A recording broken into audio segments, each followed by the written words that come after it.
जादुई जंगल है जहां पर तरह तरह के जीव रहते हैं। मालेफिसेंट के अंदर बहुत शक्तियां होती हैं और जब एक दिन जंगल के अंदर एक लड़का आता है तो वो उस जगह पर जाती है।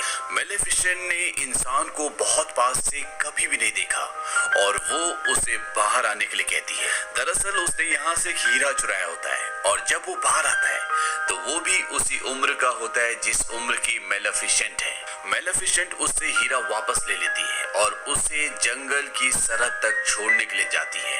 इस लड़के का नाम स्टीफान है जो कि पास ही के राज्य में रहता है। मूर्स जंगल खत्म होते ही एक दूसरा राज्य शुरू होता है और इस राज्य के राजा का नाम होता है हेनरी, जो कि मूर्स जंगल को अपने कब्जे में लेना चाहता है। ये एक जादुई जंगल है। स्टीफान मालेफिसेंट को बताता है कि उसके माँ बाप अब इस दुनिया में नहीं है, वो अकेला है। मालेफिसेंट कहती है कि उसका भी इस दुनिया में कोई नहीं है। वो वहां से जाने से पहले कहता है कि अगर मैं यहाँ पर दोबारा आया तो क्या तुम मुझे मिलोगी। मालेफिसेंट बोलती कि तुम्हारा यहाँ पर आना सेफ नहीं है। वो कहता है कि मैं फिर भी आऊंगा और वो उससे हाथ मिलाता है और जैसे ही वो उससे हाथ मिलाता है मालेफिसेंट के हाथ पर करंट लगता है। वो कहता है क्या हुआ।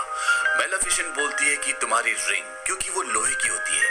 मालेफिसेंट उसे बताती है कि आयरन यानी कि लोहा परियों को जला देता है। इसके बाद स्टीफान वहां से चला जाता है लेकिन वो कई बार वापस लौट कर आता है और धीरे धीरे इन दोनों की दोस्ती बहुत गहरी हो जाती है और सालों पुरानी दुश्मनी जो परियों और इंसानों के बीच में होती है इन दोनों के जरिए अब वो खत्म हो चुकी है। और धीरे धीरे जैसे जैसे वक्त बीतता है इनकी दोस्ती प्यार में बदल जाती है और जब मालेफिसेंट 16 साल की होती है तो ये दोनों एक दूसरे को किस करते हैं। वक्त बीतता जाता है और मालेफिसेंट एक बहुत ही स्ट्रॉन्ग परी बन चुकी है। मूर्स जंगल की रक्षा मालेफिसेंट करती है। वही दूसरी तरफ स्टीफान का लालच राज्य की तरफ होता है। बचपन में एक बार उसने मालेफिसेंट से कहा भी था कि एक दिन वो उस किले में रहेगा। मालेफिसेंट कई बार स्टीफान का इंतजार करती रहती लेकिन वो बहुत वक्त के बाद आता। मालेफिसेंट को इंसानों के लालच और उनकी ईर्ष्या के बारे में कुछ भी नहीं पता था लेकिन शायद उसे बहुत कुछ सीखना था।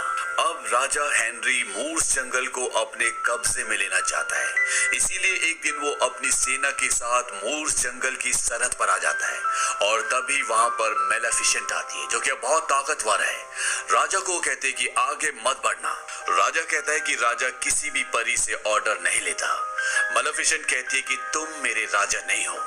राजा हेनरी अपने लोगों से कहता है कि मुझे इसका सर ला कर दो और इसके बाद वो मूर्स जंगल की तरफ बढ़ते हैं और तभी जंगल के अंदर से अजीब अजीब से क्रिएचर्स बाहर आते हैं और इंसानों के बीच में और इनके बीच में जंग होती है और इस जंग में मालेफिसेंट राजा हेनरी को बुरी तरह से जख्मी कर देती है और सारे इंसान यहाँ से भाग जाते हैं। अब राजा हेनरी जख्मी है। वो अपने लोगों से कहते हैं कि जब मैं राजगद्दी पर बैठा था तो मैंने लोगों से वादा किया था कि एक दिन मूर्स जंगल हमारे कब्जे में होगा और उसके अंदर जो खजाना है उस पर हमारा अधिकार होगा। लेकिन आज हम उनसे हार गए और मैं मर रहा हूँ और मैं इस कलंक के साथ मरना नहीं चाहता। जो भी उस पंखों वाली क्रिएचर को मारेगा जिसका नाम मालेफिसेंट है, मैं उसकी शादी अपनी बेटी से करवा दूंगा और इस राज्य का राजा उसे बना दूंगा। यहाँ पर स्टीफान भी होता है और इसके बाद वो मूर्स जंगल जाता है और वहां पर वो मालेफिसेंट से मिलता है और यहाँ पर वो कई सालों के बाद आया है लेकिन मालेफिसेंट उसे माफ कर देती है क्योंकि वो उससे प्यार करती है। स्टीफान उसे बोलता है कि राजा हेनरी तुम्हें किसी भी कीमत पर मारना चाहता है, तुम्हें अपना ध्यान रखना होगा। मालेफिसेंट को उसकी बातों पर यकीन है क्योंकि वो उससे प्यार करती है। ये बहुत देर तक बातें करते रहते हैं। बातें करने के दौरान स्टीफान मालेफिसेंट को पानी देता है जिसमें नींद की दवा होती है और मालेफिसेंट नींद की गहराइयों में सो जाती है। और अब स्टीफान चाकू उठाता और वो उससे मालेफिसेंट को मारना चाहता है लेकिन वो उसे मार नहीं पाता। और जब सुबह मालेफिसेंट की आंखें खुलती है तो वो देखती है कि उसके पंख नहीं होते। दरअसल स्टीफान ने उसके पंख काट दिए होते और ये देखने के बाद मालेफिसेंट बहुत रोती है क्योंकि उसके साथ धोखा हुआ है। उसकी सबसे प्यारी चीज जो कि उसके पंख है जो उसे आसमान की ऊंचाइयों में ले जाते हैं, अब मालेफिसेंट के पास वो नहीं है। वहीं दूसरी तरफ स्टेफान मलेफिसेंट के पंख राजा हेनरी के पास ले जाता है और वो कहता है कि मैंने आपका बदला ले लिया, मैंने उसे खत्म कर दिया। ये बात सुनकर राजा बहुत खुश होता है और अपने वादे के मुताबिक उसे वहां का राजा बना देता है। वही मलेफिसेंट जो हर जगह उड़कर जाया करती थी, अब उसे हर जगह पैदल जाना पड़ता है। वो इस धोखे से पूरी तरह से टूट चुकी होती है। एक बार मलेफिसेंट देखती है कि एक आदमी एक कौवे को मारने ही वाला होता है कि तभी मलेफिसेंट उसे इंसान बना देती है। वो आदमी वहां से भाग जाता है और इसके बाद वो कौवा जो कि अब इंसान बन चुका है, वो मलेफिसेंट को थैंक्स कहता है और कहता है कि मैं जिंदगी भर तुम्हारी सेवा करूंगा। इसका नाम डेवल होता है। मलेफिसेंट को जब ये पता चलता है कि स्टीफान ने ऐसा इसलिए किया था कि वो राजा बन सके, उसे बहुत गुस्सा आता है और वो पूरे मूर्स जंगल को एक डार्क किंगडम में बदल देती है। धीरे धीरे वक्त बीतता है और स्टीफान जो कि अब राजा बन चुका है, उसके घर में एक बेटी पैदा होती है और वो एक बहुत बड़ा जश्न रखता है और उस दिन वहां पर मलेफिसेंट भी पहुंच जाती है। वो कहती है कि ये सुंदर होगी, इसे हर कोई प्यार करेगा, लेकिन जब ये 16 साल की होगी तो सूर्य अस्त होने से पहले चरखे की सुई इसकी उंगली में चुभेगी और ये गहरी नींद में सो जाएगी और उसके बाद ये कभी नहीं उठेगी, यानी कि ये मर जाएगी। स्टीफान उसके सामने गिड़गिड़ाता है, उसे भीख मांगता है। वो कहता है कि मलेफिसेंट ऐसा मत करो। मलेफिसेंट कहती है कि ठीक है, अगर इसके 16वें जन्मदिन के दिन किसी सच्चे प्यार करने वाले ने इसे किस किया तो इसकी जान बच जाएगी, नहीं तो ये उस दिन मर जाएगी। और इसके बाद मलेफिसेंट वहां से चली जाती है। राजा स्टीफान इस बात से बहुत डर जाता है और वो 3 नन्ही परियों को अपनी बेटी को देता है जिसका नाम ऑरोरा है और वो कहता है कि इसे यहाँ से कहीं दूर ले जाओ और जब ये 16 साल एक दिन की हो जाए तो इसे वापस ले आना ताकि मलेफिसेंट का जो श्राप है वो टल जाए। साथ ही स्टीफान यहाँ पर अपने आदमियों को मलेफिसेंट को मारने के लिए भेजता है, लेकिन वो जंगल की चारों तरफ एक दीवार खड़ी कर देती है जो पेड़ों की होती है और ये ऐसी दीवार होती है जिसके अंदर कोई भी इंसान नहीं जा सकता। स्टीफान के लोग उन्हें जलाने की भी कोशिश करते हैं, लेकिन उनकी सारी कोशिशें नाकाम हो जाती है। स्टीफान इस बात से बहुत गुस्सा हो जाता है, वो डरा हुआ होता है, लेकिन वो कुछ भी नहीं कर सकता। वहीं दूसरी तरफ मलेफिसेंट को ये पता है कि स्टीफान की बेटी ऑरोरा कहां पर है और वो वहां पर जाती है। वो उसे डराने की कोशिश करती है, लेकिन वो अभी बहुत छोटी है, वो उसे देखकर हंसती है। मलेफिसेंट और उसका जो कौवा होता है जो इंसान भी बन सकता है, वो दोनों ऑरोरा पर नजर रखते हैं। एक बार ऑरोरा एक तितली के पीछे भाग रही होती है और वो पहाड़ से गिरने वाली होती है, क्योंकि जो यहाँ पर 3 परी है उनका ध्यान उस पर नहीं है और ऑरोरा पहाड़ से गिर जाती है। लेकिन मलेफिसेंट वहां पर अपनी शक्ति से पेड़ के जरिए उसे बचा लेती है। कहीं ना कहीं मलेफिसेंट के अंदर इस बच्ची के लिए अब एक सॉफ्ट कॉर्नर आ चुका है, क्योंकि मलेफिसेंट दिल से बुरी नहीं है, वक्त ने, हालात ने उसे ऐसा बना दिया है। धीरे धीरे वक्त बीतता है और वो बदलते मौसमों के साथ साथ बड़ी होना शुरू हो जाती है और जैसा कि मलेफिसेंट ने कहा था कि वो सुंदर होगी, ग्रेसफुल होगी, ऑरोरा बिल्कुल वैसी होती है। अब यहाँ पर जो 3 परियां हैं जिन्हें ऑरोरा का ध्यान रखना है, वो लापरवाह होती हैं और इसीलिए मलेफिसेंट उसका ध्यान रखती है। और अब ऑरोरा 15 साल की हो जाती है और ऑरोरा के अंदर भी ये जिज्ञासा होती है कि इन लकड़ी की दीवारों के पीछे क्या है। वो मूर्स के अंदर जाना चाहती है और एक दिन मलेफिसेंट उसे अंदर ले आती है, पर वो उसके सामने नहीं आती। लेकिन ऑरोरा को एहसास है कि उसके आसपास कोई है और वो मलेफिसेंट को सामने आने के लिए कहती है। मलेफिसेंट उसके सामने आ जाती है। ऑरोरा उसे कहती है कि मुझे पता है आप मेरी गॉड मदर हैं, बचपन से आप मेरे आसपास थी, मेरी परछाई की तरह। मैंने हमेशा आपको महसूस किया है और उस कौवे को जो हमेशा मलेफिसेंट के साथ रहता है, वो कहती है कि मैं तुम्हें भी पहचानती हूँ। वहीं दूसरी तरफ राजा स्टीफान अब पूरी तरह से डिप्रेशन में जा चुका है उसे कुछ भी नहीं समझ आता। वो अपने आप को कमरे में कैद कर लेता है। यहाँ तक कि उसकी पत्नी की तबीयत बहुत ज्यादा खराब होती है, लेकिन उसे उसकी भी कोई परवाह नहीं है। वो कहता है जिस दिन मलेफिसेंट का श्राप खत्म हो जाएगा, फेल हो जाएगा, उस दिन वो मेरे सामने आएगी मेरे लिए, और मैं उस दिन के लिए तैयार हूँ। वहीं दूसरी तरफ मलेफिसेंट और ऑरोरा अब एक दूसरे के काफी करीब है। इन दोनों के दिल में एक दूसरे के लिए प्यार है, और मलेफिसेंट ये बिल्कुल भी नहीं चाहती कि ऑरोरा मर जाए। उसने उसे श्राप दिया है और 16वां जन्मदिन जल्द ही आने वाला है। मलेफिसेंट उस श्राप को वापस लेने की कोशिश करती है। वो अपनी सारी शक्तियों का इस्तेमाल करती है, लेकिन वो चाहकर भी ऐसा नहीं कर पाती। वो नाकामयाब हो जाती है, क्योंकि उसने श्राप देने के बाद ये कहा था कि इस धरती की कोई भी शक्ति इस श्राप को नहीं टाल सकती। ये उसके खुद के शब्द थे, इसीलिए वो चाहकर भी खुद इस श्राप को नहीं टाल सकती। और इस बात का मलेफिसेंट को बहुत दुख होता है, क्योंकि वो ऑरोरा से प्यार करती है। एक दिन ऑरोरा मलेफिसेंट से पूछती है कि सब परियों के पंख है, लेकिन आपके नहीं है। वो कहती है कि मेरे भी पंख थे, बहुत बड़े। जब मैं चलती थी तो वो जमीन से लगते थे, मैं उन पर विश्वास कर सकती थी।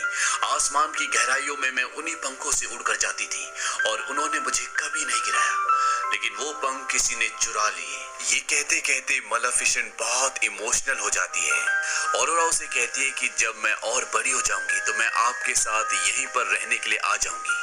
मलेफिसेंट कहती है कि तुम अब भी आ सकती हो। ऑरोरा कहती है कि कल मेरा बर्थडे, और मैं अपनी आंटी से पूछकर हमेशा के लिए आपके साथ रहने के लिए आ जाऊंगी। कल ऑरोरा 16 साल की हो जाएगी, और वो श्राप जो मलेफिसेंट ने उसको दिया है वो कल पूरा हो जाएगा। और इस बात का मलेफिसेंट को बहुत दुख होता है, क्योंकि वो ऑरोरा से प्यार करती है। यही जंगल में ऑरोरा को एक लड़का मिलता है जिसका नाम फिलिप है। दरअसल वो अपना रास्ता भटक गया होता है। वो राजा स्टीफान के महल में जा रहा होता है, और वो ऑरोरा से रास्ता पूछता है। ये दोनों एक दूसरे की तरफ अट्रैक्ट हो जाते हैं। दूर से मलेफिसेंट और उसका कौवा जिसका नाम डीवियल है, वो दोनों देख रहे होते हैं। डीवियल कहता है कि हमें हमारा आंसर मिल गया। जैसा कि तुमने कहा था कि अगर कोई ट्रू लव किस ऑरोरा को करेगा तो श्राप टल जाएगा। मलेफिसेंट कहती है कि मैंने ये बात इसीलिए कही थी क्योंकि ऐसी कोई भी चीज नहीं होती।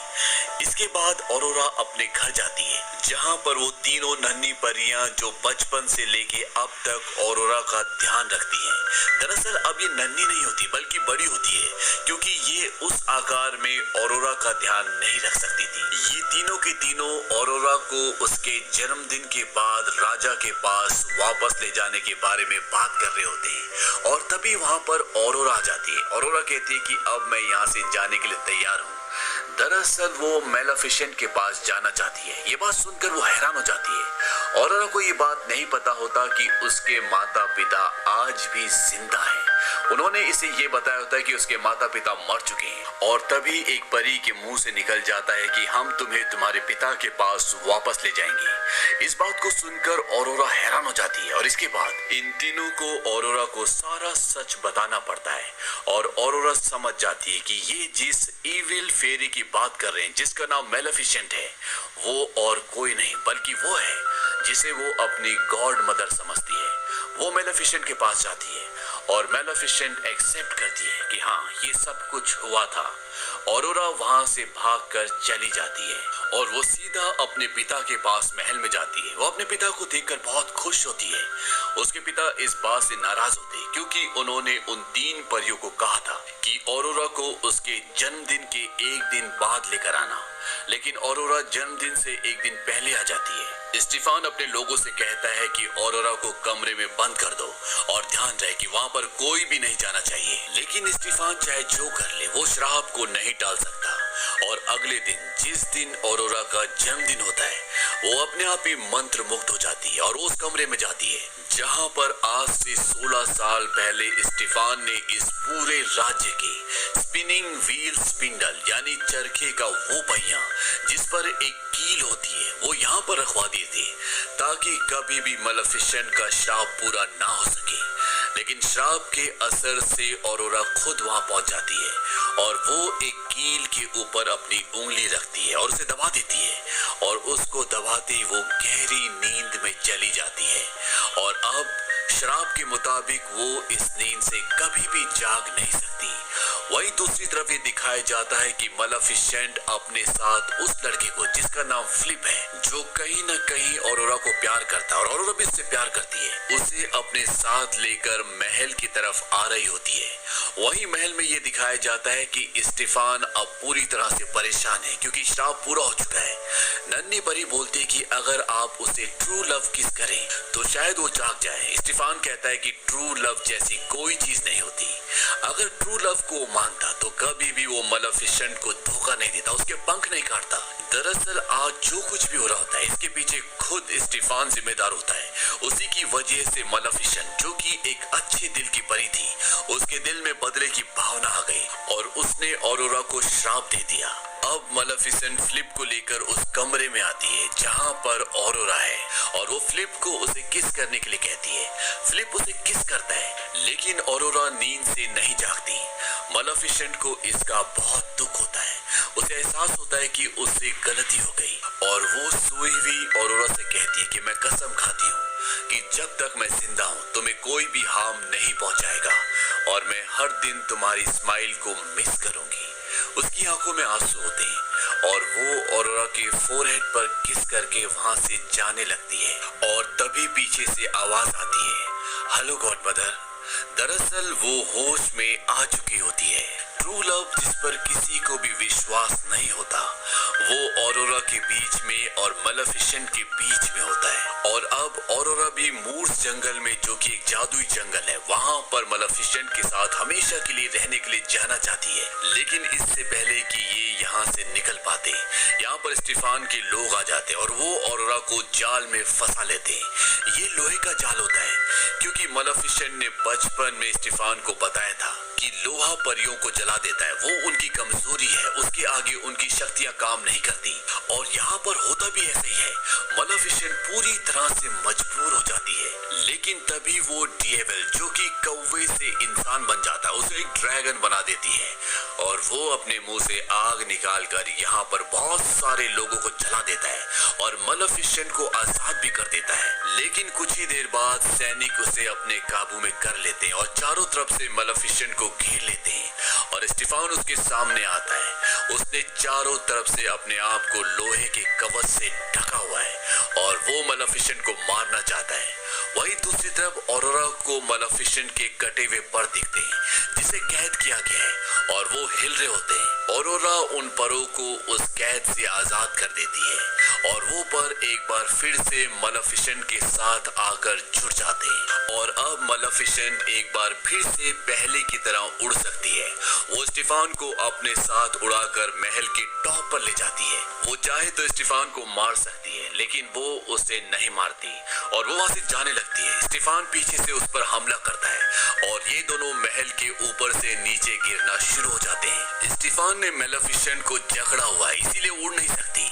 लेकिन इससे पहले कि वो जमीन पर गिरती, मलेफिसेंट अपने पंख खोल लेती है और वो हवा में उड़ना शुरू हो जाती है और स्टीफान की जमीन पर गिरकर मृत्यु हो जाती है। और इस तरह से बुराई का अंत और अच्छाई की जीत होती है।